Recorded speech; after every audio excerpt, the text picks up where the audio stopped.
Hey everyone, I'm Jeremy Szafron. This is Kitco News. Make sure to hit that subscribe button for the latest.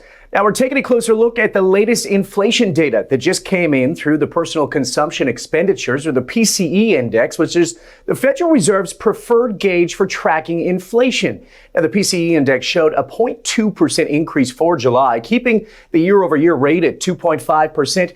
This is exactly what the markets were expecting. Now, when we look at core PCE, which excludes food and energy, it also rose by 0.2%, bringing the number year over year to 2.6%, just a hair below that forecast. Now, what does this mean? Inflation is cooling, but it's not where the Fed wants it, firmly at their 2% target.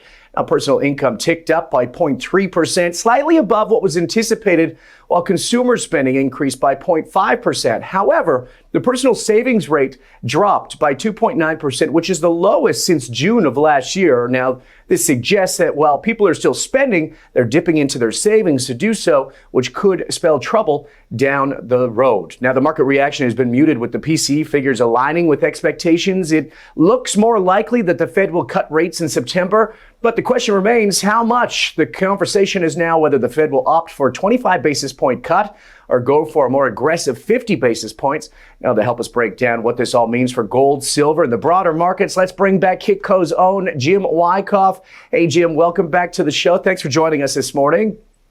Hi, Jeremy. Thanks for having me on. Now, you noted that gold and silver prices saw slight declines following the PCE data release. Given the data was in line with expectations, what does this suggest about market sentiment towards inflation and precious metals? Yeah, Jeremy, the inline PCE data today just keeps intact the marketplace notions that inflation is cooling. We have a little bit farther to go. It also keeps in place market expectations that the Fed is going to cut interest rates in September, probably by 0.25% and probably not 0.5%, but that's still open to debate. What are you seeing in the gold prices this morning with the reactions here? Well, we're just seeing some profit-taking pressure heading into the weekend.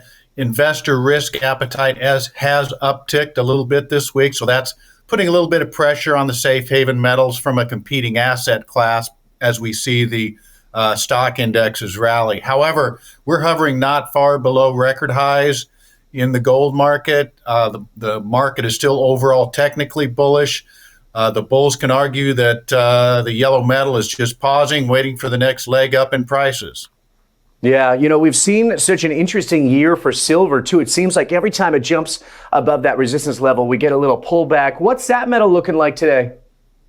Well, silver prices have not seen the significant gains that have gold in the past few weeks or few months. But in my mind, that suggests silver has significantly more upside potential if gold does indeed push to a new high. Silver is in a near-term price uptrend at present, and the overall technical posture for the silver market leans towards the bullish camp. So the path of least resistance for silver prices right now is sideways to higher as well as gold.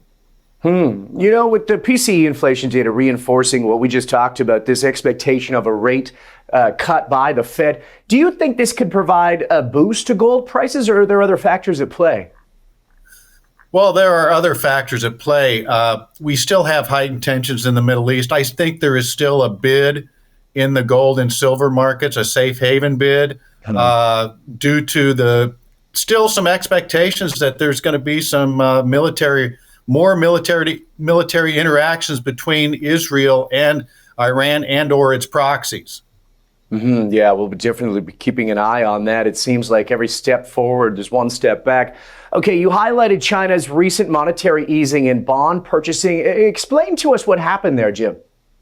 Well, basically, China's just injecting liquidity into its financial system to make more money available, to make interest rates lower.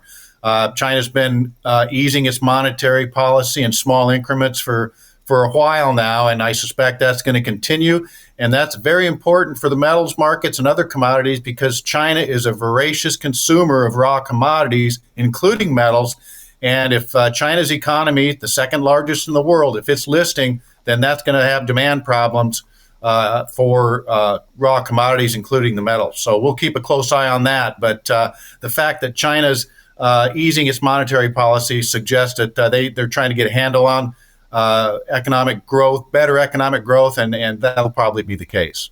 Yeah, it's so interesting. Okay, so talk to me a little bit more about this influence on global demand for those metals, particularly with China going through these economic challenges. Well, China and India are historically strong consumers, individual consumers of metals, precious metals. They like jewelry. They like to give jewelry for gifts and such and holidays. Also, China's industrial demand, especially for like silver and other raw commodities, is strong. And also central bank buying of gold has been strong recently, including from China. And all those elements are important to keep the price of gold elevated. So those will be closely watched factors going forward to see if that demand continues to improve. Yeah, now the PCE, I mean, we've seen it. It looks like it's in line. The market seems to be taking the news quite well. Jim, before I let you go, what are you looking at over the next week? I know we're going into a long weekend, but what are you looking at here that could potentially move these metal prices? Well, we're going to watch the geopolitical front. You know, it's a 3-day U.S. holiday weekend. If the Middle East heats up, that's going to probably provide some safe haven demand for gold. But a week from today, next Friday, that's the big data point of the month in the U.S. jobs report. So we're going to be watching that very closely, maybe pausing the markets a little bit. If there's no other fundamental news to drive prices, we may see some pauses next week until Friday's report. But again, the geopolitics is a wild card. Yeah, such a wild card, and we'll continue to watch, obviously, that economic data. Market expecting, hopefully, the Fed continues to keep these job reports somewhat solid. All right, Jim Wyckoff, Senior Market Analyst here at Kitco News, I should say, joining us today. Thanks again for this, Jim. I hope you have a great weekend. You bet. You too, Jeremy. Bye-bye. Appreciate it. Of course, we'll continue to monitor the latest market news. Be sure to hit that notification button for the latest. I'm Jeremy Szafron for all of us here at Kitco News. We'll see you next time.